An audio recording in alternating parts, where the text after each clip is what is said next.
you're a home buyer, somebody or a young person looking to buy a home, you need a bit of a reset. There is a possibility on the other side of this that inflation could actually be quite Welcome low. back to Real Estate Mindset. Today's video is going to be absolutely bonkers. Now, the data is in, and they're now anticipating some people are anticipating with these rate cuts that there's going to be a massive surge of buyers that come back into the housing market and drive home values and prices back up. My question has always been, who's going to be coming back in purchasing overvalued houses? I mean, seriously, guys, right now, and we'll look at the PE ratio, we'll look at the payment to income ratio. I mean, right now, my estimate is about 10% of people, 10% of households could even afford to purchase a house right now. And we're going to go into an article that's going to demonstrate and talk about what the lowered interest rates are going to do to home prices. And it's going to go into how unaffordable houses really are, which is really, really unaffordable. And if you're buying right now,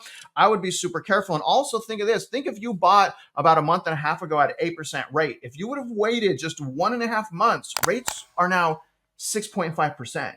So now we just need prices to keep dropping. Now, obviously, that's going to depend on your metro area, and even more specific, and I'm really trying to get this through to you guys, it's going to depend on the subdivision. And for subdivision love, for subdivision education about how to generate value, like this video for subdivision, you guys, and for comps, like the video, hit notifications, share this video, and as always, you guys, please comment below. But the name of the article that we're going to review today is titled, Home Prices May Pick Up Speed After the Fed Cuts Rates, with, pretty shocking, right? 88% of the housing market still overvalued, Fitch says. And honestly, you guys, I would say almost 100% of the housing market is overpriced from any fundamental data point. I mean, where's the 12%?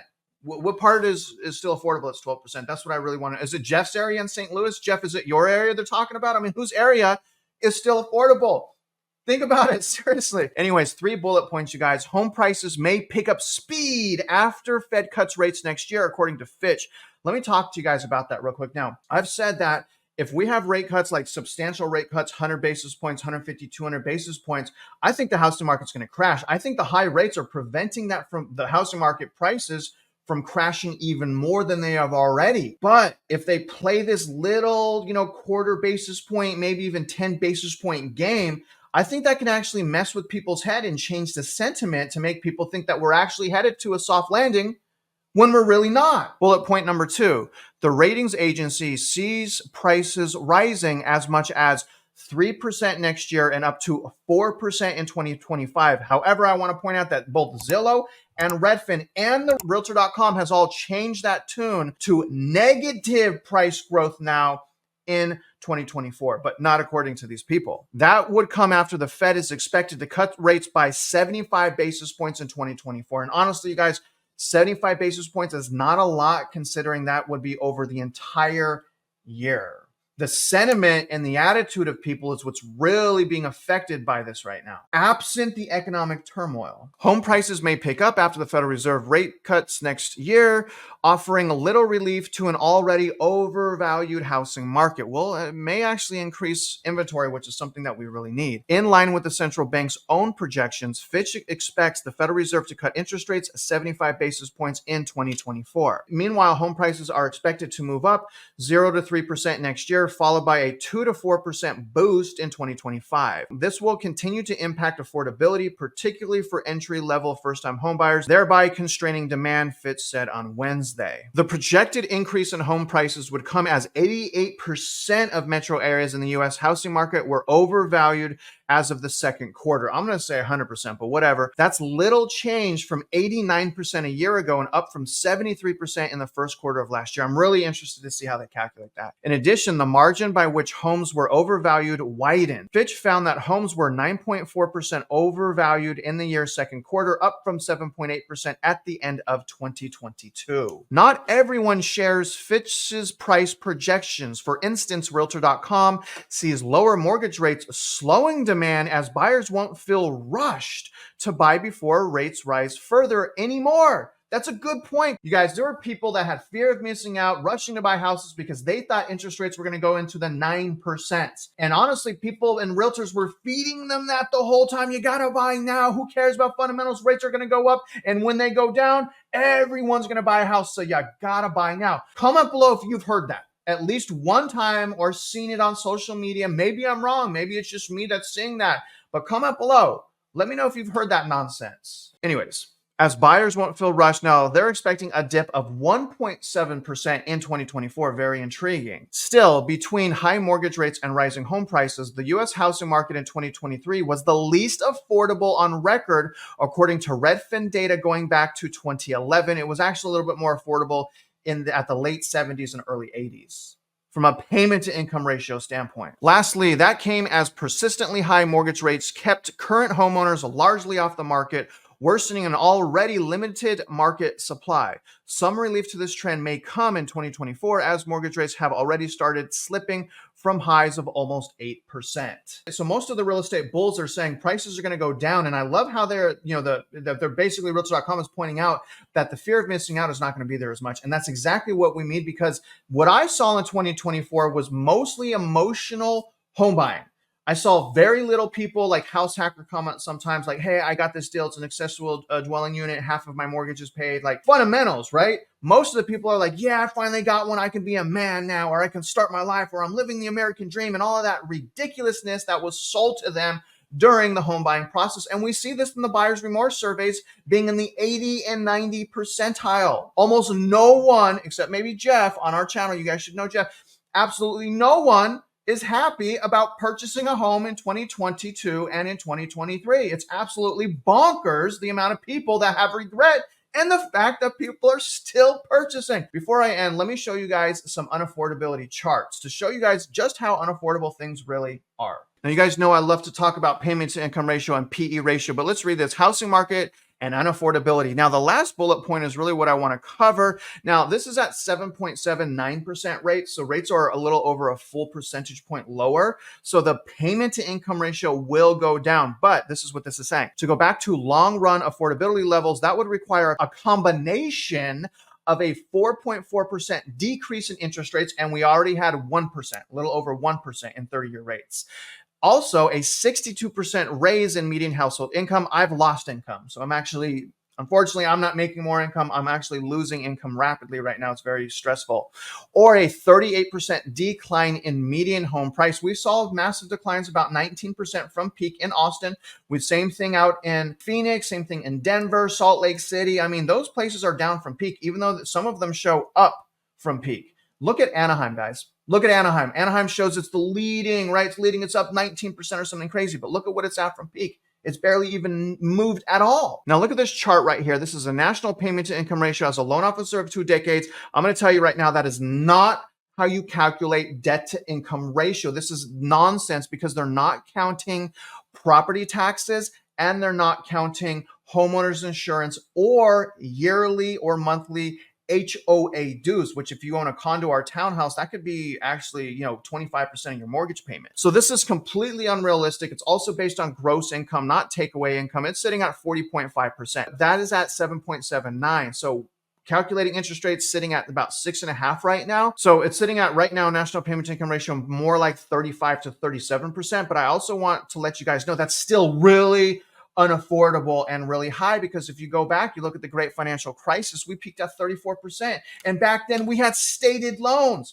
How could it be higher than it was in the GFC when they had stated loans? I could just make my income up. I could say it was $250,000. And yet the payment to income ratio is higher right now. That should tell us how unaffordable the housing market is. And also understand this, that prices went up during the great financial crisis, predominantly because of all of these ninja loans. Even though they're not called ninja loans, they're called NINA or CISA, no income, no assets, or stated income, stated assets. I know that because I was in the mix. After I graduated high school, I went to be a loan officer right away. So I went through that entire time. And you guys, I want you to think about this. The prices were still lower. So even with all of that exotic financing, the prices, the PE ratio was lower than what it is right now. That should tell you, that should tell us just how out of reach and out of fundamentals the price, I'm not talking about the payment now, talking about the prices of homes really are. Let me show you the PE ratio. So here's the PE ratio. And a lot of people like to say, oh, back in the 80s and the 90s, you know, rates were 11%, rates were 9%. This is nothing. This is nothing. I hate hearing that because they fail to acknowledge the elephant in the room, which is the prices are out of control. That's what we're talking about. Well, that's what I'm talking about. People are sold on payment. People are sold on rate. But really what I'm telling people is you should be paying attention to the price. If you guys look here, going back from the year 2000 all the way back to 1975, the P ratio was under 4.